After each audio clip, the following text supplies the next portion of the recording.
नमस्कार, मैं हूं जगविंदर पटियाल। छोटी आवाज के बड़े मंच पर आपका स्वागत है। आप देख रहे हैं एबीपी न्यूज। अब वक्त हो गया है पब्लिक इंटरेस्ट का।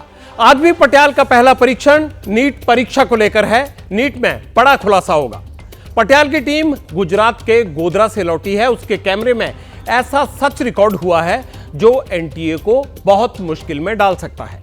शिक्षा मंत्रालय के लिए एनटीए पर एक कमेटी का गठन हुआ है। इसीलिए पटियाल आज जो रिपोर्ट दिखाएगा वो केंद्रीय शिक्षा मंत्री की भी मदद करेगी। देश को एक सच समझ आएगा कि अगर नीट परीक्षा पर आरोप लग रहे हैं तो उसके लिए एनटीए कितना जिम्मेदार है। इसके अलावा नीट घोटाले में आज नालंदा और हरियाणा का नाम क्यों जुड़ा है, दो नए कबूलनामे क्या हैं, सब कुछ पटियाल के साथ देखिए।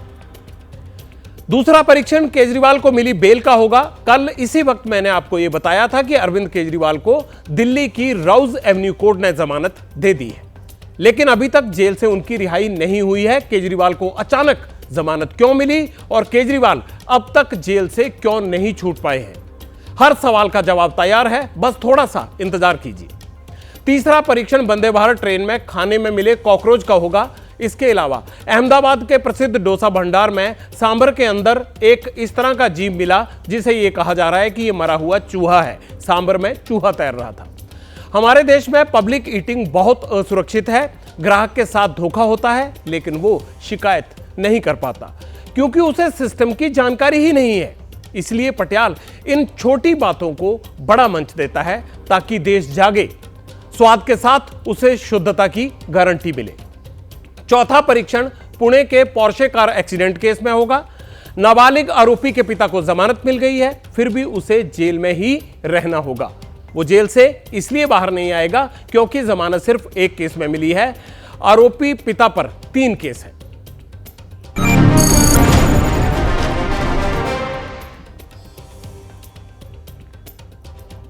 नीट पेपर लीक मामले से जुड़ी एक बड़ी खबर सबसे पहले हमारे सामने आ रही है और यह खबर यह है कि सूत्रों के मुताबिक नीट पर पेपर सबसे पहले झारखंड के हजारीबाग में लीक हुआ था। पटना से मिले जले हुए प्रश्न पत्रों के आधार पर यह खुलासा किया जा रहा है और इस पूरे मामले में ताजा जानकारी लेकर मेरे सहयोगी प्रकाश कुमार सीधे पटना से जुड़ रहे हैं। प्रकाश, क्या ताजा अपडेट आया है? देखिए, ये जो खबर है कि हजारीबाग यानी जो झारखंड है वहां से ये प्रश्न पत्र लीक हुए थे, लेकिन ये जो प्रश्न पत्र लीक हुआ था किस सेंटर से हुआ था या सेंटर और जो स्ट्रांग रूम है उसके बीच में ये लीक हुआ था, ये अभी इसकी जांच और इसका खुलासा होना बाकी है। लेकिन ये तय है कि एनटीए ने जो जानकारी दी है बिहार के ईओयू को, उसके मुताबिक ये तय हो गया है कि हजारीबाग के ही एक सेंटर से ये क्योंकि जो बुकलेट का सीरीज है वो सीरीज को जब मिलान करने के लिए कहा गया तो एनटीए ने इसकी जानकारी दी और मुहैया कराया कि हाँ, ये जरूर हजारीबाग के सेंटर से हुआ है। तो अब तक का जो देखा जा रहा था कि सबकी नज़र यही थी कि आखिर ये प्रश्न पत्र आया कहाँ से, कौन से वो सेंटर थे, किस सेंटर से ये रिलीज हुआ था या लीक हुआ था, ये देखना दिलचस्प था। और इसकी जानकारी हालांकि बहुत पहले जब ये लीक हुआ था उस वक्त ही लग गई थी, लेकिन क्योंकि क्वेश्चन पेपर में जो बुकलेट सीरीज था उसकी जानकारी एनटीए बिहार की पुलिस को नहीं दे रही थी, इस वजह से ये मामला फंसा हुआ था। अब जबकि परसों से लगातार ईओयू की टीम दिल्ली में बैठी हुई है और सारी जानकारियां इकट्ठा कर रही है, तो अब ये इस पर से पर्दा उठना बाकी है कि आखिर वो कौन शख्स था जिसने इसमें मदद की थी इस पूरे सीरीज को, इस पूरे प्रश्न पत्र को लीक करने के लिए। तो बिहार, झारखंड, हरियाणा, उत्तर प्रदेश, इन सबों का जो जाल है, जो नेटवर्क है, उसका खुलासा हो रहा है। और इस खुलासे में कौन कौन से ऐसे लोग थे और कहां कहां प्रश्न पत्र गए थे, इसकी जानकारी तब तक नहीं हो पाएगी जब तक कि वो व्यक्ति, वो शख्स, वो जो इसमें जो प्रश्न पत्र लीक करता था वो कौन है, इसकी शिनाख्त नहीं हो जाती है। बहुत बहुत शुक्रिया प्रकाश। आप इसी तरह से हर अपडेट सबसे पहले एबीपी न्यूज के दर्शकों तक पहुंचाइए। इस बीच एक और बड़ी खबर आ रही है। ज्वाइंट सीएसआईआर यूजीसी नेट की परीक्षा भी टाल दी गई है। एक और परीक्षा टालनी पड़ी है। 25 जून से 27 जून के बीच में यह परीक्षा होनी थी। इस परीक्षा को भी एनटीए यानी नेशनल टेस्टिंग एजेंसी ही करवाती है। लॉजिस्टिक कारणों से परीक्षा टाली गई है। नई तारीख का ऐलान जल्द ही वेबसाइट पर किया जाएगा, ऐसा एनटीए की तरफ से कहा गया है। पब्लिक इंटरेस्ट में अब पटियाल नीट पर देश का सबसे बड़ा खुलासा करने जा रहा है। पटियाल के ऑपरेशन नीट में आज एनटीए की आंखें भी खुली की खुली रह जाएंगी। 24 लाख छात्रों के साथ हुई धांधली का यह फर्स्ट हैंड गवाह है, यानी एक ऐसी गवाही जो धांधली के रूप में सामने आएगी। धांधली के गवाह कोई और नहीं है बल्कि इस सरकारी सिस्टम के वो नुमाइंदे हैं जिन्होंने अपनी आंखों से 24 लाख छात्रों का भविष्य बिगड़ते हुए देखा है।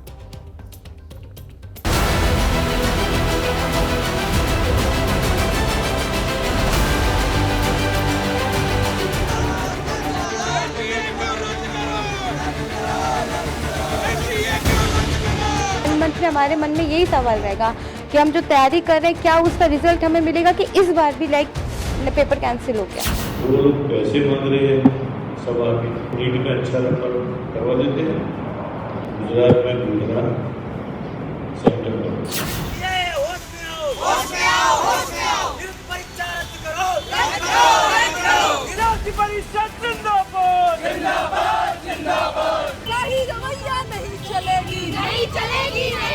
जो जरूरत है तो रख दिया और जो खाने पीने के लिए बिठा दिया, दूसरे में खाने पीने के लिए बैठे के बाद बात करता है, उसको तो पूजा लगेगी, उसको पता ही नहीं चलेगा क्या। जांच होनी चाहिए एक बार और कार्रवाई होनी चाहिए। गवर्नमेंट को ध्यान देना चाहिए कि क्या हुआ, कैसे हुआ। कुरियर वाले लेने आते हैं, लास्ट ईयर बहुत लेट आए, उसको बस 2-3 घंटे उसको मिल जाते हैं। एनटीए ने सारे पैसे खा लिए, हम लोग को कहाँ खड़ा कर दिया, वी डोंट नो। नहीं, बिल्कुल फेयर नहीं हुआ है। ये बताया जब जो रैंक हमारी 3000 पे आनी चाहिए वो 30,000 पे चली गई है।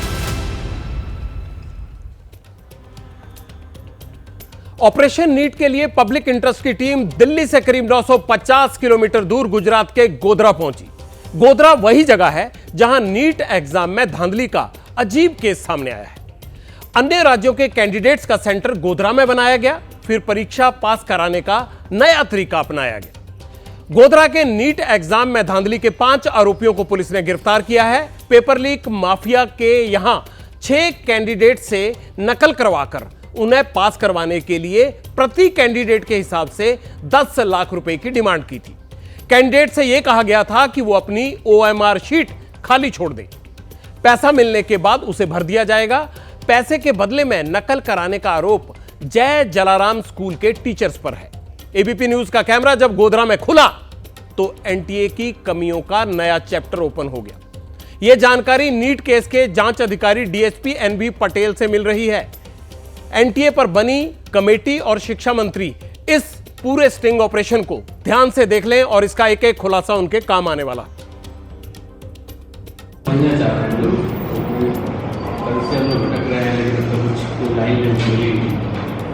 इसमें अभी स्थिति क्या है, क्या चल क्या रहा है? इसमें क्या है, जलाराम स्कूल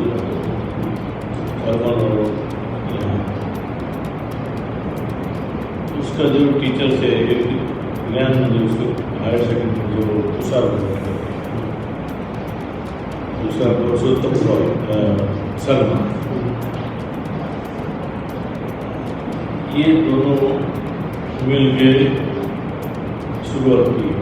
ये जो इन्वेस्टिगेशन अब तक जो आया है वही उसके साथ पुरुषोत्तम शर्मा है वहाँ पर प्रिंसिपल और सिटी कोऑर्डिनेटर जो मेन दोनों सेंटर का हेड है परीक्षा, एनटीए ने उसको सिलेक्ट किया है सिटी कोऑर्डिनेटर को बैठे उसके अंदर उसने 2 डेप्यूटी कोऑर्डिनेटर, दूसरा को एक डेप्यूटी कोऑर्डिनेटर, उसी तरह उसने 2 थर्मल रिव्यू है और एनटीए की ऑब्जर्वर है भी नाम यहाँ से जाते हैं। उसमें कि एग्जाम के लिए पेपर उसको लाना है, स्कूल में रखना है और फिर जो सुपरवाइजर सब वही लोग करते हैं, स्कूल के ही होते हैं। फिर जैसे पेपर लेके अंदर जाते हैं, स्कूल खत्म होता है 5-20 को, तो पेपर लेके तो बंद हो जाते हैं रखता है। और ये लोग के कैमरे के सामने जो है वहाँ दूसरी रूम है वहाँ रखते थे, कैमरे के सामने रखते थे दूसरी जगह। उसके पास क्या है, उसका जो एक आइडिया है कि जो कैमरा उसके दूसरी पेटी रखनी है फिर उसमें इसके पास जो नंबर है उसको निकालना है, उसके पास एक्स्ट्रा पेपर बैग होती आती है और उसी पर उसको निकाल देना है और उसकी भी यहाँ आने वाली है, थर्मल की भी यहाँ आने वाली है, थर्मल की भी यहाँ और दोनों स्कूल के उनके जो नंबर है वो निकाल के एक साइड वाला टीचर 6:30 से 7 के आसपास ऑनलाइन आंसर की आ जाती है, वो 24 की निकाल के डाउनलोड करते हैं और वो 5-10 मिनट लगता है, ज़्यादा 10 मिनट को लगता है और उसके बाद 2-3 घंटे इसमें मिलते हैं। जब वो कुरियर वाले लेने आते हैं, लास्ट ईयर बहुत लेट आए थे, तो उसके बाद 2-3 घंटे उसको मिल जाते हैं।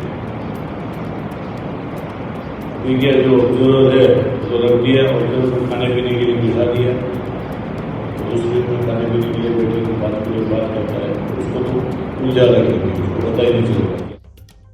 तो उसमें ऑब्जर्वर को मालूम चला था सर? हुआ नहीं है इस बार। हाँ, हुआ नहीं, इस बार हुआ नहीं, इसके पहले ही वो पूरा एग्ज़ाम खत्म हुआ तब तक एजुकेशन सेंटर में टीम थी इसकी। इस बार तो होने का कोई संभव है ही। जैसे उसमें निकल के उस साइन कर देते टिक कर देते हैं, उसको बोला जाता है, जो लड़के को बोला है जिसका नंबर उसको बोला पहले ही बोल देते हैं, तो जो आता है वही लिखो, बाकी ब्लैंक छोड़ दो, वो ब्लैंक छोड़ दो।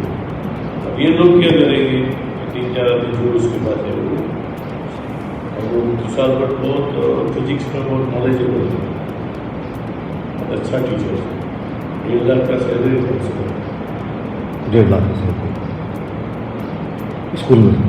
उसके बाद उसने मकान में पैसे उसको बहुत दिए, कर्जदार दोनों थे, वो उसकी माँ कैंसर में थी, उसको क्या चाहिए भी चलो 5 उसने क्या किया कि 5-10 करते हैं। तुषार भट्ट ने उसको ज़्यादा लालच दी, उसका जो आरिफ हो रहा है वो दोनों अच्छे दोस्त थे, तो तू 5-6 आदमी वो लेके आया, पैसा उसने ही दिया, आरिफ ने तुषार भट्ट को साथ में। मतलब स्टूडेंट से मिला आरिफ बोरा कनेक्ट है स्टूडेंट से, और आरिफ बोरा तुषार भट्ट के पास चेंज नहीं है ना सर?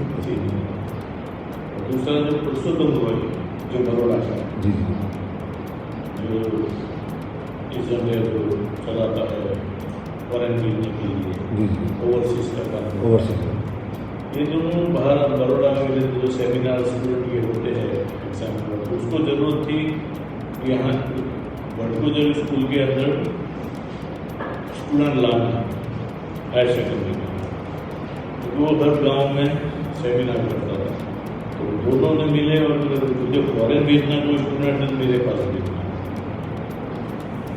तो यहाँ नीट का एग्जाम होता है, कोई है मेरे पास लाना, तो दोनों के बीच हुआ,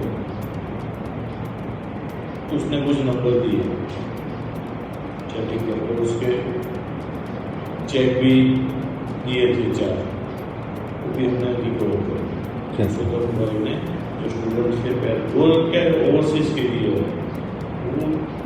फॉरेन या एडमिशन के लिए पैसा देगा, किसी के पास है मेडिकल में एडमिशन के 40 लाख 50 लाख 70-80 से MOU करता है। फिर अगर एडमिशन मिल गया तो ठीक, नहीं मिला तो इसकी कॉपी इसकी और इसकी कॉपी इसकी, दूसरा स्टूडेंट मिला उसे जो पैसा है इसको 5 लाख दिया, उसको थोड़ा कुछ वक्त के लिए छूट करवा दिया, और वो चेक भी देता है, रिटर्न चेक लिख के देता है, क्योंकि इसके पास 40-50 से ज़्यादा थे और 138 के केसेस है, इसका लॉयर तो 100 बोल रहा था, 100 केसेस इसके ऊपर उसका लॉयर बोल रहा था, 100 से ज़्यादा उसके ऊपर 138। अब इसको पैसे मिले आपके पास से, अगर आपका एडमिशन हो गया तो ठीक, अगर नहीं हुआ तो इनको बोला कि भाई मैं करवा देता हूँ, चलो 50 लाख लाओ, उसमें से 5 लाख आपको दे दिए, तो वो मजा करेगा, फिर इनको दे दें, इसके पास से आ जाओ, मतलब कि फेसबुक पर सब जगह ओवरसीज इसके लिए नंबर डाल देते और उसको कोई भी एग्जाम नंबर इसको डायल करते हैं, उसमें से 200-300 जो किए तो ज़्यादा 20-50 तो मिलेगी, 20 लाख से उसका काम है ओवरसीज का। उसके बाद आता है उसका एक आनंद विभोर करके है, वो भी तोड़ा में रहता है, वो भी इसका ही काम करता है एडमिशन का। उसने आनंद विभोर ने कुछ जो बिहार और बाहर के लड़के के साथ टेलीफोनिक बात करके सेमिनार वोट करके उसमें से जो भी है उसको इसके पास लाए। अभी 23 के अंदर किसी के एडमिशन हुआ नहीं है, फिर नीट 1 साल के लिए होती है, 23 में जो हुआ 24 में तो चलेगा नहीं, तो वो लोग पैसे मांग रहे हैं सब आके, तो तुम ऐसा करो ना बताओ हम नीट में अच्छा नंबर करवा देते हैं। गुजरात में गुजरात सर सेंट्रल में बाहर स्टेट के जो बच्चे हैं उनका हो जाता है सर वैसे? हाँ, वही हमने एनटीए को पूछा है उसके बाद। तो क्या एनटीए क्या बोलता है? एनटीए ने क्या बताया? बस वो तो एनटीए की ज़्यादा है, और मैंने 2 बार तक टेलीफोन पे मुझे दब मारना मुझे भी डाल दिया। एंटी कॉपरेट करता है सर? हाँ, अभी तो क्या है, तो बोलना पड़ता है कुछ पुलिस की लैंग्वेज में। उसी दिन जिस दिन हमारी टीम गई वहाँ 4 स्टेट की पुलिस करी थी, दिल्ली वाले को दिल्ली पुलिस को नहीं दे रहा था साला भरने का, दिल्ली पुलिस भी उस दिन खड़ी थी वहाँ। सर थोड़ा चैट वैट मिल जाए, हमें थोड़ा चैट वैट मिल जाए, जब क्या कहते हैं चैट मेरे पास अभी कुछ नहीं है, तो एक भी कागज यहाँ फालतू हम नहीं रखते, तो जो भी है 6 फाइल बनाई है, जितने भी एविडेंस है वो एक फाइल में सभी रख दी है। डिस्ट्रिक्ट मजिस्ट्रेट जो है जज वो एक पन्ना पढ़ते हैं, वो खुद पढ़ते हैं, ऐसा नहीं उसको पूरी इन्वेस्टिगेशन पता चल गई है, तो चलेगा। क्या है कि इसको इतना हाईलाइट नहीं मिलता, लेकिन दूसरी जगह भी बिहार पटना मतलब उसका प्रॉब्लम और ये डिफरेंट दूसरा डिफरेंट। बिहार अलग है, बिहार की बात अलग है, जो 720 वालों की बात अलग है, और ये बात अलग है कि तीनों के बीच कोई कोऑर्डिनेशन नहीं है। इसमें एक चीज़ आती है कि एनटीए में पारदर्शिता नहीं है, वो उसका पूरा सिस्टम कैसे करना वो हमारे पास भी नहीं है। हाँ, नेग्लिजेंसी है इसमें, ऐसा लगता है सर आपको? नेग्लिजेंसी लगती है एनटी उसकी सिस्टम पता चलेगी, हाँ, उसको क्या करना चाहिए। जिस तरह ई रिक्शा को रखे हैं कि कापियाँ जा रही हैं, पेपर जा रहे हैं, उसका सिस्टम क्या वो हमारे पास नहीं है। एग्ज़ाम कैसे लेना है, कैसे पूरा करना, रिजल्ट कैसे बनाना, वो भी हमारे पास आया है। अभी हमने वहाँ जाके पुलिस से जाके उसको भी रुला दी, यहाँ भी है जो विटनेस आते वो भी रोते। मुझे कहते कोई धांधली नहीं गई, एनटीए शुरुआत में ये कहता रहा ना, ये तो क्या है किसी को पता चलता नहीं, साले जैसे गवर्नमेंट में तो उसका जो ऑफिस है जो रिपोर्टिंग करेगा नहीं वही बोलेंगे, स्टेटमेंट क्या है। पब्लिक इंटरेस्ट के कैमरे में एनटीए के खिलाफ जो बड़े खुलासे रिकॉर्ड हुए हैं वो आपने देखे और सुने भी। अब पटियाल आपको एक सीक्रेट रिपोर्ट के बारे में जानकारी देगा। ये रिपोर्ट एनटीए के पास भी है, इसे एनटीए के कहने पर ही तैयार किया गया। जब देश में नीट का एग्जाम हो रहा था तो एनटीए के कहने पर एक टीम एग्जाम सेंटर की जांच कर रही थी। कैसे हो रही थी यह जांच, वो सुनिए। एनटीए ने थर्ड पार्टी से नीट एग्जाम का रिव्यू करवाया था। थर्ड पार्टी के ऑब्जर्वर 5 मई को नीट एग्जाम का रिव्यू करने सेंटर्स पर गए और 16 जून को उन्होंने अपनी रिपोर्ट एनटीए को सौंपी थी। थर्ड पार्टी ऑब्जर्वर्स ने एनटीए के 4000 में से 399 सेंटर्स पर एग्जाम देने वाले यानी जितने भी एग्जामिनेशन सेंटर थे उनकी 5 मई को जांच पड़ताल की। 399 सेंटर की जांच में से 186 सेंटर ऐसे पाए गए जिनमें एग्जाम हॉल में 2 सीसीटीवी कैमरे नहीं लगे हुए थे, जबकि ऐसा करना अनिवार्य था। देश भर के सेंटर्स पर लगे सीसीटीवी कैमरों की फीड एनटीए के दिल्ली कंट्रोल रूम में मॉनिटर की जाती है। लेकिन यहां सवाल सबसे बड़ा यह है कि जहां कैमरे काम नहीं कर रहे थे, तो फिर एनटीए के अधिकारी कंट्रोल रूम में बैठकर क्या वेब सीरीज देख रहे थे? उनको यह पता क्यों नहीं चला कि भैया उनके 186 सेंटर्स पर सीसीटीवी कैमरा है ही नहीं। 399 सेंटर्स में से 68 सेंटर में स्ट्रांग रूम ऐसे थे जहां सिक्योरिटी गार्ड तक मौजूद नहीं था। स्ट्रांग रूम वही जगह होती है जहां पर एग्जाम पेपर्स रखे जाते हैं। जांच के लिए चुने गए 399 में से 83 सेंटर ऐसे थे जिनका स्टाफ भी बदला हुआ था। इसका मतलब क्या हुआ वो भी समझाता हूं। इन सेंटर्स पर बायोमेट्रिक के लिए जिन लोगों को आधिकारिक रूप से ड्यूटी पर तैनात किया गया था, उनकी जगह दूसरे लोग ड्यूटी कर रहे थे। अब आप देखिए, एग्जाम सेंटर में सीसीटीवी काम नहीं कर रहे थे, ड्यूटी में तैनात किए गए कर्मचारी बदल दिए गए, स्ट्रांग रूम को राम भरोसे छोड़ दिया गया। ऐसी रिपोर्ट मिलने के बाद भी एनटीए खामोश रहा। जब पेपर लीक का दावा किया गया तब भी क्लीन चिट देता रहा। पटियाल के कैमरे में गोधरा के जांच अधिकारी ने यह भी दावा किया कि स्ट्रांग रूम के सीसीटीवी कैमरे पूरे हिस्से को कवर नहीं करते थे। स्ट्रांग रूम के सुरक्षा कर्मचारी और एनटीए के ऑब्जर्वर्स गायब रहते हैं। यह बड़ी बड़ी बातें सामने आई हैं। नीट धांधली मामले को लेकर कांग्रेस ने आज पूरे देश में प्रदर्शन किया। दिल्ली, पंजाब, झारखंड, बिहार और महाराष्ट्र में कांग्रेस कार्यकर्ता सड़कों पर उतरे, नीट परीक्षा को रद्द करने की मांग की। केंद्रीय शिक्षा मंत्री धर्मेंद्र प्रधान ने कल देश को यह बताया था कि वो एनटीए की जांच के लिए कमेटी बनाएंगे, किसी को छोड़ा नहीं जाएगा। शिक्षा मंत्री ने नीट विवाद की नैतिक जिम्मेदारी ली, लेकिन उनकी बात राजनेताओं को शायद भरोसे लायक नहीं लगी। इसीलिए दिल्ली से लखनऊ और पटना से लेकर बंगलुरु तक कड़ा विरोध हुआ। लेकिन नीट के पीड़ितों को पूरा इंसाफ कैसे और कब मिलेगा, यह अभी भी क्लियर नहीं है। 23 जून को उन 1563 कैंडिडेट्स को दोबारा एग्जाम देना है जिन्हें ग्रेस मार्क्स दिए गए थे। 6 जुलाई से नीट की काउंसलिंग भी शुरू हो जाएगी। हालांकि पीड़ितों की मांग यह है कि जब परीक्षा ही गलत है तो फिर काउंसलिंग का क्या मतलब? सुप्रीम कोर्ट का क्या कहना है? सुप्रीम कोर्ट कहता है अगर परीक्षा रद्द होती है तो फिर काउंसलिंग खुद ही रद्द हो जाएगी। सुप्रीम कोर्ट में अगली सुनवाई 8 जुलाई को है। फैसला कोर्ट को करना है, लेकिन नेता इसे राजनीतिक मुद्दा बनाकर इंसाफ सड़कों पर करना चाहते हैं। कल पटियाल ने आपको इस पूरी घटना को लेकर पटना नीट पेपर लीक मामले में 4 आरोपियों के हल्फनामे दिखाए थे। आज पटियाल के हाथ 5वें आरोपी अखिलेश कुमार का हल्फनामा भी लगा है। कौन है ये अखिलेश?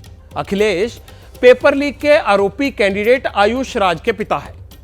अखिलेश ने अपने हल्फनामे में यह बताया है कि पेपर लीक का मास्टरमाइंड सिकंदर उसका दोस्त है।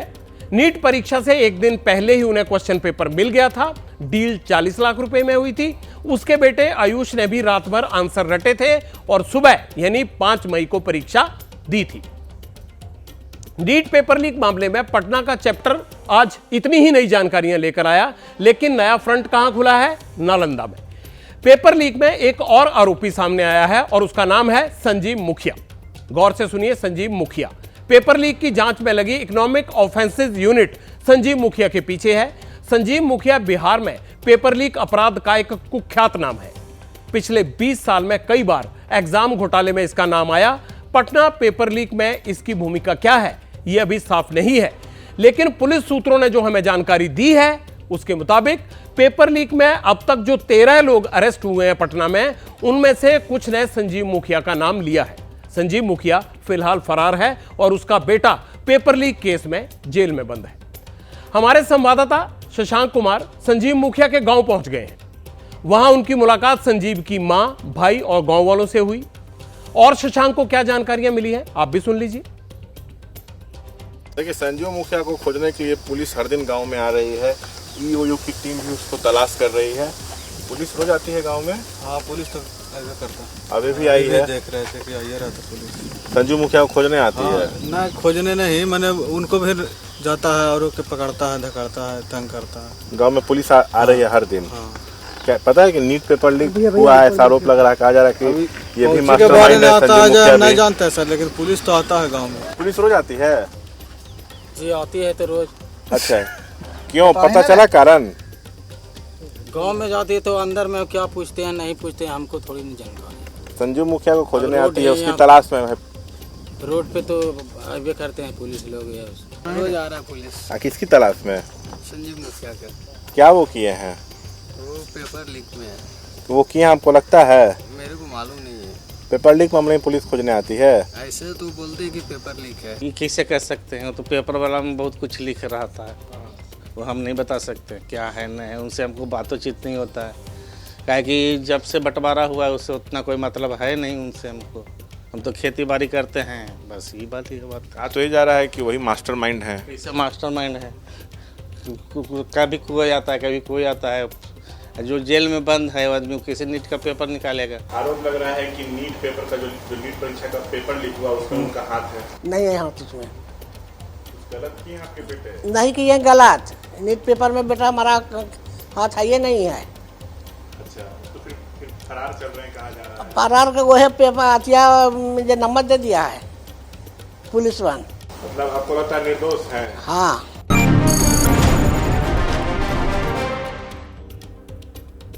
नीट मामले में जो भी अपडेट होंगे सबसे पहले एबीपी न्यूज आपके सामने लाता रहेगा। अब पब्लिक इंटरेस्ट में दिल्ली के मुख्यमंत्री अरविंद केजरीवाल की जमानत और कोर्ट में ईडी के दामन पर लगे दाग का परीक्षण होगा। केजरीवाल को कल अदालत ने जमानत तो दे दी थी, लेकिन वो जेल से नहीं निकल पाए। केजरीवाल को जमानत क्यों मिली और वो जेल से क्यों नहीं निकल पाए, इसका जवाब आप पटियाल से सुनिए। शुरुआत आज की कोर्ट की कार्रवाई से ही करते हैं। कल रात राउज एवेन्यू कोर्ट ने केजरीवाल को जमानत दे दी और ईडी के दामन पर एक बड़ा दाग छुड़ाने के लिए ईडी हाईकोर्ट भागी। रात थी, कोर्ट बंद था। सुबह सुबह ईडी के वकील हाईकोर्ट पहुंचे और केजरीवाल की जमानत पर रोक लगाने की मांग की। हाईकोर्ट ने सुनवाई पूरी होने तक केजरीवाल की रिहाई पर रोक लगा दी। केजरीवाल को जेल से निकलने की इजाजत मिलनी चाहिए या नहीं, हाईकोर्ट में इस बात पर लंबी बहस हुई। बहस के बाद हाईकोर्ट ने केजरीवाल की जमानत के खिलाफ ईडी की अर्जी पर अपना फैसला सुरक्षित रख लिया है। अब केजरीवाल जमानत पर जेल से छूटेंगे या नहीं, यह फैसला हाईकोर्ट करेगा। कल दिल्ली की राउज एवेन्यू कोर्ट ने केजरीवाल की जमानत याचिका पर सुनवाई के दौरान ईडी की कला पर एक टिप्पणी की और उसके कारण कैसे वो कला ईडी के लिए दागदार हो गई, ये मैं आपको बताऊंगा। कल लोअर कोर्ट में ईडी के दामन पर दाग की वजह थी ये कला। थोड़ी देर में इसका पूरा विस्तार से खुलासा करूंगा, लेकिन लोअर कोर्ट से लेकर हाई कोर्ट तक केजरीवाल की जमानत पर हुए खेल ने 24 घंटे में दिल्ली की पॉलिटिकल तस्वीर को कैसे बदल दिया, पहले आप वो सुन लीजिए।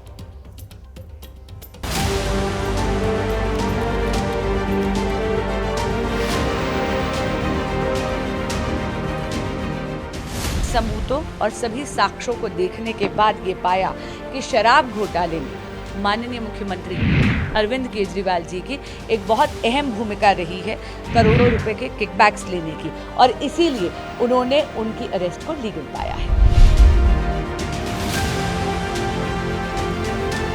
मैं हैरान हूं कि जब तक कोर्ट का ऑर्डर नहीं आया था तभी हाई कोर्ट ने कैसे कह दिया कि उनकी जो जमानत है उसके ऊपर रोक लगा दी जाए। ये कभी सुनने वाली बात नहीं है।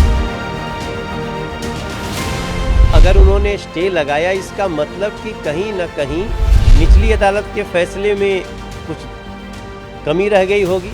हमारा कोर्ट पे विश्वास है, जांच एजेंसियों पे विश्वास है, दोषी को सजा मिलेगी। दलीलें जो खुद भी ईडी ने दी उसको सुनने के बाद एक नियमित जमानत का जब आदेश आ गया, तब तो कम से कम भाजपाइयों को शर्म करनी चाहिए।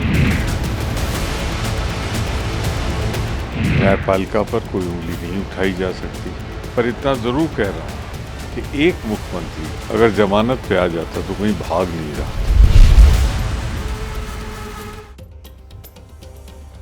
ईडी के दामन पर दाग की कहानी बहुत रोचक है, उसे बताऊंगा। उससे पहले लेकिन आपको 5 पॉइंट्स में यह समझा देता हूं कि आज हाई कोर्ट में ईडी के वकीलों ने लोअर कोर्ट से मिले दाग को छुड़ाने के लिए क्या कहा। लोअर कोर्ट में सरकारी वकील को अपना पक्ष रखने का पूरा मौका नहीं मिला। केजरीवाल को बेल पर सुनवाई के दौरान कोर्ट ने बेल पैरामीटर्स पर विचार नहीं किया। ईडी के वकील ने कहा कि कोर्ट पहले यह कहती रही कि वो हमारे दस्तावेज पर ध्यान नहीं देना चाहती, गौर नहीं करना चाहती, क्योंकि वो दस्तावेज बहुत ज्यादा हैं, और बाद में अदालत यह कहती है कि दस्तावेज बेमतलब है। ईडी के वकील एएसजी एसबी राजू ने अपनी दलील में यह भी कहा कि लोअर कोर्ट ने ईडी की जवाबी दलीलें सुने बिना ही अरविंद केजरीवाल की जमानत का फैसला सुना दिया। दिल्ली हाई कोर्ट ने अब ईडी को एक और मौका दिया है।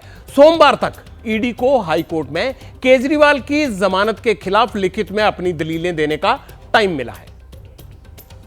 कोर्ट ने आज जो है केजरीवाल का बेल ऑर्डर स्टे कर दिया है। हमारी स्टे एप्लीकेशन जो है उसके ऊपर ऑर्डर किया है और फाइनल ऑर्डर 2-4 दिन में आएगा, और मेन बेल कैंसिलेशन की जो एप्लीकेशन है उसकी सुनवाई बाद में होगी। उसमें नोटिस इशू हुआ है। लोअर कोर्ट से मिली जमानत हाई कोर्ट में फंस गई है। केजरीवाल के वकीलों ने ईडी का जमकर विरोध किया। कोर्ट में क्या कहा? कोर्ट में कहा अरविंद केजरीवाल आतंकवादी नहीं है, वो पहले भी बाहर आ चुके हैं। एक राज्य का मुख्यमंत्री बाहर आएगा तो कौन सा धरती फट जाएगी। सिंघवी ने कहा कि ईडी को केजरीवाल के पास एक पैसा नहीं मिला। उन्होंने यह भी कहा कि सबूत इकट्ठा करने के नाम पर किसी को अनिश्चित काल तक जेल में नहीं रखा जा सकता। सिंघवी ने कोर्ट में ईडी के रुख का विरोध करते हुए कहा कि ईडी का रवैया माई वे और हाईवे वाला है। यह बड़ी बड़ी बातें हुई आज। कोर्ट ने बेल एप्लीकेशन जो कैंसिलेशन की एप्लीकेशन पिटीशन है उसको तो जुलाई फर्स्ट वीक के लिए रख दिया है, 10 जुलाई के लिए, लेकिन जो स्टे मांगा है स्टे एप्लीकेशन को डिसाइड करने के लिए तय किया है कि बाई मंडे और ट्यूसडे तक उस पर कोई ना कोई कोर्ट ऑर्डर देगी। उस ऑर्डर के अकॉर्डिंगली अरविंद केजरीवाल जी कब बाहर आएंगे ये तय होगा। बेल तय हुई है, ट्रायल अभी चलेगा। उसके अंदर ईडी के पास अगर कोई भी मटेरियल है, बेल में जनरली ये बताया जाता है कि एप्लीकेंट को अगर बेल ग्रांट कर दी गई है तो उनके केस पे उस पर क्या इन्वेस्टिगेशन पे क्या उसका असर पड़ेगा, इसके बारे में ईडी पूरी तरीके से साइलेंट थी। ईडी ने इस पे कुछ नहीं बताया। अब पटियाला आपको यह बताएगा कि केजरीवाल की जमानत की इतनी चर्चा आखिर क्यों है और उन्हें अचानक जमानत कैसे मिल गई। अचानक इसलिए कह रहा हूं क्योंकि केजरीवाल पिछले 3 महीने से ईडी और जेल से मुक्ति के लिए 8 बार कोशिश कर चुके हैं, सफलता नहीं मिल रही थी। लोकसभा चुनाव प्रचार के लिए 21 दिन की छूट मिली थी, लेकिन 2 जून को वो भी खत्म हो गई थी। यहां आपकी जानकारी के लिए यह भी बता दूं कि केजरीवाल की जमानत पर दिल्ली की राउज एवेन्यू कोर्ट में पहले से सुनवाई चल रही थी। कोर्ट ने ईडी और केजरीवाल के वकीलों को सुनने के बाद फैसला रिजर्व कर लिया था। फिर 20 जून की रात को अचानक फैसला सुना दिया। कोर्ट ने अरविंद केजरीवाल को जमानत देते हुए क्या कहा? कोर्ट ने कहा केजरीवाल के केस में ईडी की जांच पक्षपातपूर्ण है, यानी निष्पक्ष नहीं है। अन्य आरोपी केजरीवाल के इशारे पर काम कर रहे थे, यह अब तक साबित नहीं हो पाया है। दिल्ली शराब घोटाले के मुख्य जांच सीबीआई के पास है, उसमें केजरीवाल का नाम नहीं है। यह सब कुछ कोर्ट ने कहा है। ईडी की रिपोर्ट में भी पहले केजरीवाल का नाम नहीं था। आरोपी विनोद चौहान से जब्त किए गए 1 करोड़ रुपए अपराध की कमाई है, यह साबित नहीं हो सका है। जांच में जिस 40 करोड़ रुपए की जब्ती का दावा किया गया है वो पैसा शराब घोटाले से जुड़ा है, यह भी साबित नहीं हो सका है। आरोपी शुरू से केजरीवाल का नाम नहीं ले रहे हैं, जो बाकी आरोपी पकड़े गए थे। आरोपी केजरीवाल से परिचित हैं, इससे केजरीवाल का अपराध कैसे साबित होता है? केजरीवाल पहली नजर में अपराधी साबित नहीं हुए। केजरीवाल को कभी भी किसी कोर्ट ने तलब नहीं किया। इस मामले में जांच जारी रहने के आधार पर केजरीवाल को तब तक जेल में कैसे रखेंगे, यानी आपकी जांच चल रही है तो जेल में रहने दिया जाए, यह कोई आधार नहीं है। कल राउज एवेन्यू कोर्ट ने शराब घोटाले की जांच को लेकर ईडी की जो किरकिरी हुई वो किसी और की वजह से नहीं बल्कि खुद ईडी की ज्यादा होशियारी का ही नतीजा है। कल सुनवाई के दौरान ईडी ने कोर्ट से कहा कि जांच प्रक्रिया एक आर्ट होता है। जिस कला की मैं बात कर रहा था, उन्होंने कहा एक आर्ट होता है। उसी कलाकारी वाली दलील की वजह से ही कोर्ट ने ईडी की जांच पर निष्पक्षता वाला सवाल खड़ा कर दिया। ईडी का वकील कोर्ट में कह रहा है कि साहब हमको किसी से गवाही लेनी है तो उसको कोई लॉलीपॉप तो देनी पड़ेगी कि तुमको हम छोड़ देंगे, तुमको हम जेल में नहीं भेजेंगे, उसको हम लालच देंगे। और ये जो इन्वेस्टिगेशन है एक आर्ट है, कला है। तो कोर्ट ने उस कला के ऊपर टिप्पणी की, ये कला मुझसे हजम नहीं हुई, ऐसे तो कोई भी कलाकार कला के माध्यम से किसी भी आदमी को जेल में डाल सकता है। ये कोर्ट ने कहा, कोर्ट ने कहा ये कैसी कला है जिसके अंदर आप अपनी मर्जी से कोई स्टेटमेंट मानेंगे और कोई स्टेटमेंट छोड़ देंगे, और किसी भी बेगुनाह आदमी को आप किसी दूसरे आदमी को लालच देके डर दिखा के जेल में डाल देंगे। ये कानून संगत नहीं है। ये कोर्ट ने अपने ऑर्डर में लिखा है। अब आपको जल्दी से ये बता देते हैं कि केजरीवाल ने जेल और ईडी से रिहाई के लिए कितनी बार और कहां-कहां कोशिश की। ईडी की गिरफ्तारी को गैरकानूनी बताते हुए केजरीवाल ने पहली याचिका 23 मार्च को दायर की थी। इसके बाद 10 अप्रैल और 15 अप्रैल को 2 अर्जियां लगाई गई थी। केजरीवाल ने जमानत के लिए 18 अप्रैल और 30 मई को याचिकाएं लगाई। इसके बाद 2 जून को अंतरिम और रेगुलर जमानत के लिए 2 अर्जियां लगाई गई। केजरीवाल ने सेहत का हवाला देते हुए 5 जून को फिर से जमानत अर्जी लगाई थी, जिसे अदालत ने उसी टाइम खारिज कर दिया था। 20 जून को जमानत मिली, लेकिन केजरीवाल जेल से बाहर नहीं आ पाए क्योंकि ईडी ने मामला हाई कोर्ट में फंसा दिया।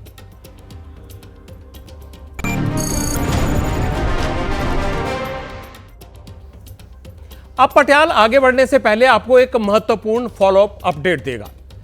पुणे के पोर्शे कार एक्सीडेंट केस में नाबालिग आरोपी के पिता विशाल अग्रवाल को जमानत मिल गई है, लेकिन वो जेल से रिहा नहीं होगा क्योंकि उस पर 3 और केस हैं। इनमें से नाबालिग को कार देने के आरोप में उसके पिता को जमानत मिली है। विशाल अग्रवाल पर 3 प्रमुख आरोप हैं। वो हैं नाबालिग बेटे को चलाने के लिए कार देना, बेटे की जगह ड्राइवर को आरोपी बनाने के लिए अपहरण करने और बेटे को अरेस्ट से बचाने के लिए उसके ब्लड सैंपल बदलने का। इस केस में नाबालिग आरोपी, उसके दादा, उसकी मम्मी और पापा सभी जेल में बंद हैं। नाबालिग आरोपी की बुआ ने आज बॉम्बे हाई कोर्ट में एक और केस दायर किया और नाबालिग को रिमांड हाउस से निकालने की मांग रखी। इस पर कोर्ट ने क्या कहा? कोर्ट ने कहा, दुर्घटना में जान गंवाने वाले लोगों के परिवार निश्चित रूप से सदमे में है, लेकिन नशे की हालत में दुर्घटना को अंजाम देने वाला नाबालिग भी सदमे में है। स्वाभाविक है कि उसकी मानसिकता पर भी असर पड़ा होगा।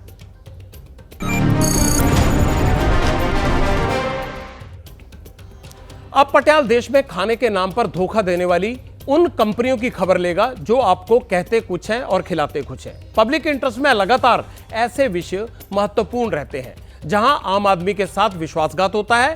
आपको याद होगा, पटियाल ने बेबी फूड के 8 बड़े ब्रांड्स की जांच की, जिसमें शुगर आपके बच्चे की जरूरत से ज्यादा थी, मतलब उसको बीमार कर रही थी।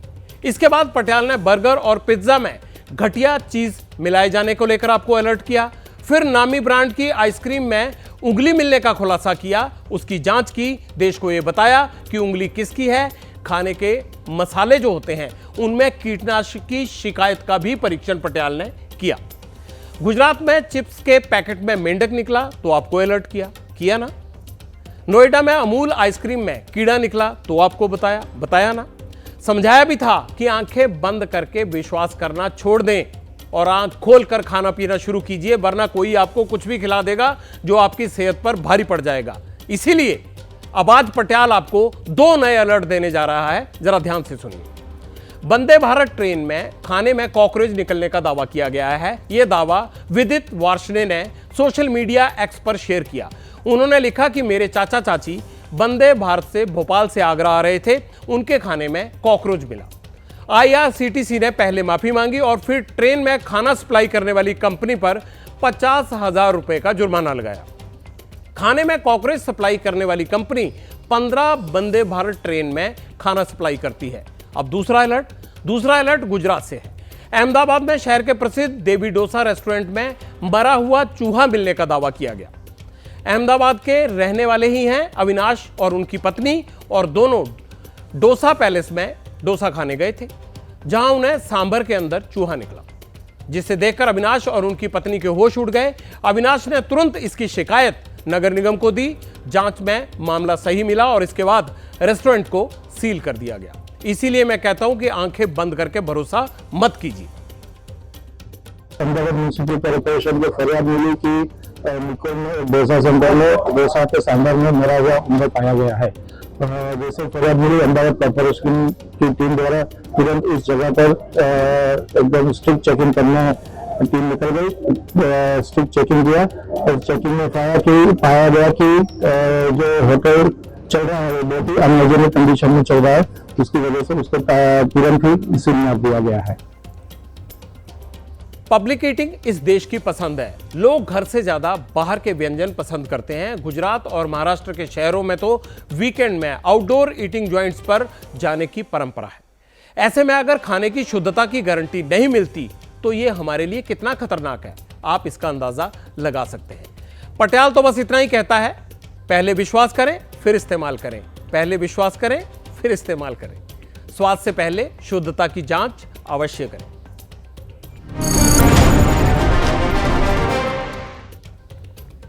अब पटियाल दुनिया के लिए संकट बन गए उन नूडल्स का परीक्षण करेगा जिनका नाम है कोरियन रेमेन नूडल्स। बच्चा हो या यंगस्टर, ज्यादातर लोग नूडल्स के शौकीन हैं। अगर आपके घर में भी कोरियन नूडल्स आते हैं तो आज ही सावधान हो जाइए। डेनमार्क की सरकार ने कोरियन इंस्टेंट रेमेन नूडल पर बैन लगा दिया है। एक बार फिर सुन लीजिए, डेनमार्क की सरकार ने कोरियन इंस्टेंट रेमेन नूडल्स पर बैन लगा दिया है। डेनमार्क फूड अथॉरिटी के मुताबिक कोरियन नूडल्स में कैप्साइसिन का लेवल बहुत हाई है, जो इन नूडल्स को जरूरत से ज्यादा स्पाइसी बना देता है। इंस्टेंट रेमेन नूडल्स से 3 फ्लेवर को डेनमार्क की दुकानों से हटाया जा रहा है। वो कौन कौन से फ्लेवर हैं सुन लीजिए। पहला है बुलडैक 3x spicy and hot chicken, दूसरा 2x spicy and hot chicken और तीसरा है हॉट चिकन स्टू। ये 3 ब्रांड हटाने के लिए कहा गया है। डेनमार्क सरकार का मानना यह है कि रेमेन सीरीज की नूडल्स जरूरत से ज्यादा तीखे और मसालेदार होते हैं। ये शरीर में जहर की तरह असर करते हैं। सरकार ने अपने नागरिकों से भी ये कहा है कि वो रेमेन नूडल्स के प्रतिबंधित प्रोडक्ट का इस्तेमाल ना करें। पटियाल ने इस विषय पर थोड़ी रिसर्च की तो और बहुत सारी बातों का पता चला। क्या पता चला? नूडल्स का स्वाद बढ़ाने के लिए कैप्साइसिन नाम की एक चीज डाली जाती है। अगर शरीर में कैप्साइसिन की मात्रा ज्यादा हो जाए तो असर बहुत जहरीला होता है। इसे डॉक्टरों की भाषा में एक्यूट पॉइजनिंग कहते हैं। एक्यूट पॉइजनिंग, गौर करिएगा। कैप्साइसिन जब शरीर के भीतर जाता है तो खाने के पूरे सिस्टम को हाईजैक कर लेता है और इसकी वजह से अंदरूनी सूजन और जलन शुरू हो जाती है। पेट में दर्द, दस्त और उल्टी की शिकायत भी हो सकती है। शरीर में पानी कम हो जाता है। ऐसे हालात में कई बार ये जानलेवा भी हो सकती है। इतना ही नहीं, अगर ये कम मात्रा में भी लगातार शरीर के भीतर पहुंच रहा है तब क्या होता है? इससे खाना पचने में दिक्कत होती है, कब्ज हो सकती है, पेट में परमानेंट दर्द रह सकता है। एक और खास बात, अगर आप बेहद तीखे नूडल्स खाने के शौकीन हैं तो कोरियन नूडल्स का कैप्साइसिन आपके शरीर में बीपी की समस्या पैदा कर सकता है। ध्यान से सुनिएगा, यह आपकी सेहत का मसला है और अगर किसी को पहले से बीपी है तो उसे और खतरनाक स्तर पर ले जा सकता है। कैप्साइसिन की वजह से शरीर के अंदर ही नहीं बल्कि बाहर भी बहुत सी दिक्कतें होती हैं, जैसे आपकी स्किन पर एलर्जी हो सकती है, चेहरे पर दाग धब्बे और मुहासे बढ़ जाएंगे। ये तो थी पटियाल की रिसर्च। अब मैं आपको दिल्ली के गंगाराम हॉस्पिटल के गैस्ट्रोलॉजिस्ट डिपार्टमेंट के vice chairman doctor Piyush Ranjan से वो बातचीत की है उसका हिस्सा सुनवाने जा रहा हूं, जो इस पूरे मामले में आपके लिए काफी फायदेमंद है। इस तरह के जो हम फूड स्टफ जिसको रेडी टू यूज़ फूड होता है, इसमें 2-3 तरह के इश्यूज होते हैं। एक तो इसके अगर हम स्पाइसेस के कंटेंट को लेकर के बात करें तो लंबे टाइम तक एसिड प्रोडक्शन बढ़ने से उसके स्टमक और ईसोफेगस में 2 कॉन्सिक्वेंसेस होते हैं। अल्सर्स का होना, इसकी प्रिवेलेंस बढ़ सकती है। अल्सर यानी कि हमारी स्टमक की इंटरनल लाइनिंग और डुओडेनम यानी कि इंटेस्टाइन के शुरू के हिस्से की इंटरनल लाइनिंग, इसमें ब्रेक हो सकता है और अल्सर जिससे कि ब्लीडिंग होना, पेन होना, खून की कमी होना, ये सिम्टम्स आ सकते हैं। और अब हम ऐसे फूड स्टफ के दूसरे कंपोनेंट्स की अगर बात करें तो इनमें सॉल्ट का क्वांटिटी भी काफ़ी ज़्यादा होता है। लंबे टाइम तक सॉल्ट इनटेक अगर बढ़ा रहे तो वो ब्लड प्रेशर को प्रीडिस्पोज करता है। और तीसरी चीज़ होती है कि ये चीज़ें एक तरह के फूड कैटेगरी में आती हैं जिनको अल्ट्रा प्रोसेस्ड फूड कहते हैं और इनके कंटिन्यूअस इनटेक से मोटापे का बढ़ना, जो आजकल बहुत ही ज़्यादा कॉमन है अगर हम देखें हमारे पॉपुलेशन में, तो लॉन्ग टर्म में फिर ओबेसिटी से जो कॉन्सिक्वेंसेस होते हैं वो डायबिटीज़ और कार्डियक प्रॉब्लम्स ये हैं। तो एक तरह का ये लाइफस्टाइल का इंडिकेटर होता है ये प्रॉब्लम, इस तरह का फूड कंज्यूम करना, कि जो कि एक तरह का बिहेवियरल ट्रेट है और शॉर्ट टर्म जो सिम्टम्स हैं उसके अलावा लॉन्ग टर्म में भी डायरेक्टली या इनडायरेक्टली इस चीज़ के लिए रिस्पॉन्सिबल हो सकता है। पटियाल ने कुछ ऐसे शेफ और रेस्टोरेंट ओनर से भी बात की है जो खास तौर पर कोरियन कुजीन बनाते हैं। इनका दावा यह है कि कोरियन खाना कम से कम तेल में बनता है, उससे मसाले भी बहुत नेचुरल होते हैं, इसीलिए डेनमार्क सरकार का दावा सही नहीं है। ये न्यूज़ में है इस वक्त कि इसमें जो स्पाइस है वो बहुत ज़्यादा है, उससे कोई गैस्ट्रिक इश्यूज हो जाएंगे। क्या हो सकता है भारत में ऐसा? एक्चुअली जो हम इसका स्पाइसेस बनाते हैं वो कोरियन पेपर से बनाते हैं हम लोग, उसको लिम गैंग बोला जाता है। तो बहुत लाइट स्पाइस होता है और ये समझ लीजिए संतुलित होता है, बिल्कुल संतुलित आहार और बिल्कुल संतुलित मसाले हैं उसमें। एंड सेकंड थिंग है कि वो बहुत मिलता जुलता आहार है भारत के आहार से, तो इसलिए भी ये आप कह सकते हैं कि संतुलित आहार है और ये इसलिए हेल्दी है। मैक्सिमली कोरियन जो पर्सन्स होते हैं वो खाने में के बाद या खाने से पहले या खाते टाइम वो लोग वार्म वाटर का यूज जरूर करते हैं। अगर आपको स्पाइस पसंद है तभी आप कोरियन खाने की तरफ आकर्षित होंगे। जो लोग स्पाइसेस नहीं खा पाते हैं वो अक्सर मतलब हमारे यहाँ पे जैसे जापानीज क्विजीन है, चाइनीज क्विजीन है, थाई क्विजीन है, तो वो स्पाइसी फूड हम लोग वहाँ पे क्लियरली मेंशन करते हैं। तो जाहिर सी बात है कि जो लोग टॉलरेट कर सकते हैं वो वैसा ही डिश ऑर्डर करेंगे। जो हमारे कोरियन रामेन है या जापचे है, काफ़ी सारी ऐसी जो डिशेज हैं, youngsters know it far more than so many other cuisines, probably because the taste is amazing. I'm like, in terms of the spices, in terms of the vegetables, it's healthy also. वैसे ये बात सही है कि ज्यादा मात्रा में अगर घी भी खाया जाए तो वो नुकसान कर सकता है, लेकिन ये भी सच्चाई है कि तेज मसाले हमारे पाचन तंत्र के लिए कठिन चुनौती है। इसीलिए मिर्च और तीखे मसालों का इस्तेमाल सीमा में रहकर ही करना चाहिए।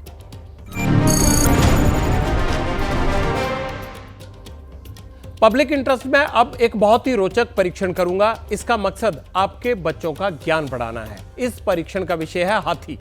जी हां, एलिफेंट। जंगल के विशालकाय जीव के बारे में आपने कई बातें सुनी होंगी, जैसे हाथियों की मेमोरी बहुत तेज होती है, वो एक बार जिस रास्ते से निकल जाते हैं उसे जिंदगी भर नहीं भूलते, हाथी परिवार में रहते हैं, हाथी अपने बच्चों का पूरा ख्याल रखते हैं, उनको बड़े ध्यान से पालते हैं। लेकिन क्या आपको पता है कि हाथी अपने बच्चों का नाम रखते हैं, इंसानों की तरह एक दूसरे को नाम लेकर बुलाते हैं। ये सच दुनिया के सामने तब आया जब अमेरिका की कोलोराडो स्टेट यूनिवर्सिटी ने हाथियों पर अपनी रिसर्च जारी की। उन्होंने दावा यह किया कि हाथी ना केवल आपस में बात करते हैं बल्कि एक दूसरे को उनके नाम से बुलाते हैं। एक दूसरे को बुलाने में कभी नकल नहीं करते। हर साथी के लिए एक अलग तरह की आवाज निकालते हैं। जिस हाथी के लिए आवाज होती है जवाब वही देता है। इस नतीजे तक पहुंचने के लिए कई तरह की तकनीक का इस्तेमाल किया गया। हाथियों की आवाज रिकॉर्ड की गई, उसे लाउडस्पीकर पर बजाया गया तो हाथियों ने जवाब दिया। हाथियों पर यह स्टडी 4 वर्षों तक चली। इसमें केनिया में हुई 14 महीने की रिसर्च भी शामिल है। करीब 700 हाथियों पर प्रयोग करने के बाद यह दावा यूनिवर्सिटी की तरफ से किया गया। इस रिसर्च को पढ़ने के लिए पटियाल को विश्वास ही नहीं हो रहा था कि वाकई ऐसा होता है, तो उसने भारत में हाथियों पर रिसर्च करने वाले लोगों को खोजा। राजाजी नेशनल पार्क के बारे में ख्याल आया कि वहां से ये मदद मिल सकती है। फिर उत्तराखंड के मुख्य वन्य जीव अधिकारी समीर सिन्हा से बात की। उनका क्या कहना है आप भी सुनिए। एक हाथी किसी विशिष्ट हाथी से भी संपर्क करने के लिए संवाद करता है और इससे ऐसा प्रतीत होता है कि वो व्यक्तिगत रूप से एक दूसरे को चिन्हित करने में सक्षम है, जिसको उन्होंने एक बड़े सरल तरीके से ये कहा कि ऐसा लगता है कि जैसे उनके बीच में भी नाम प्रचलित हो। तो अगर हम उनके आपस के संवाद को और बेहतर समझ पाएँ तो सबसे महत्वपूर्ण मुझे ये लगता है कि आने वाले समय में मानव वन्यजीव संघर्ष की रोकथाम में भी इससे मदद मिलेगी, क्योंकि अगर हाथी किसी कारण से परेशान है या उनके मन में ऐसा असुरक्षा का भाव आ रहा है और हमें उसकी जानकारी अगर समय रहते हो जाए तो शायद इस प्रकार की घटनाओं की रोकथाम में हम और अधिक कामयाब हो पाएंगे। ये तो रही हाथियों से बातचीत करने की बात, लेकिन क्या आप ये जानते हैं कि मेघालय में एक कोंगथोंग गांव है जिसे व्हिस्लिंग विलेज भी कहा जाता है, क्योंकि यहां लोग एक दूसरे को नाम से नहीं बल्कि सीटी बजाकर बुलाते हैं। लोगों को बुलाने के लिए अलग अलग तरह की सीटी बजाई जाती है।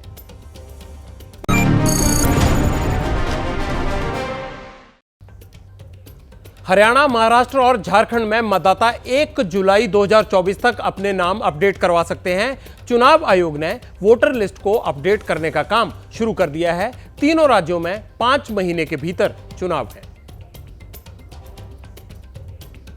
उत्तर प्रदेश में हर सरकारी कर्मचारी को सुबह 10 बजे अपने ऑफिस में हर हाल में पहुंचना ही होगा। ऑफिस में लेट आने वाले कर्मचारियों के खिलाफ यह बड़ा अभियान है। डीएम इसकी जांच करेंगे और जो लेट होगा उसके खिलाफ एक्शन लिया जाएगा।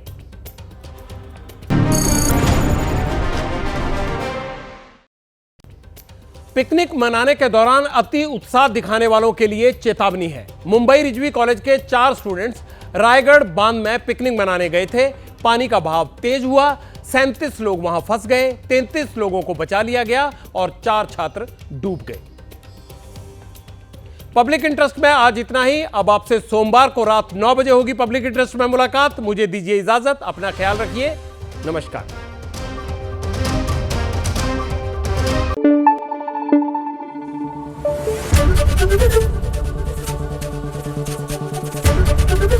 एबीपी न्यूज आपको रखे आगे।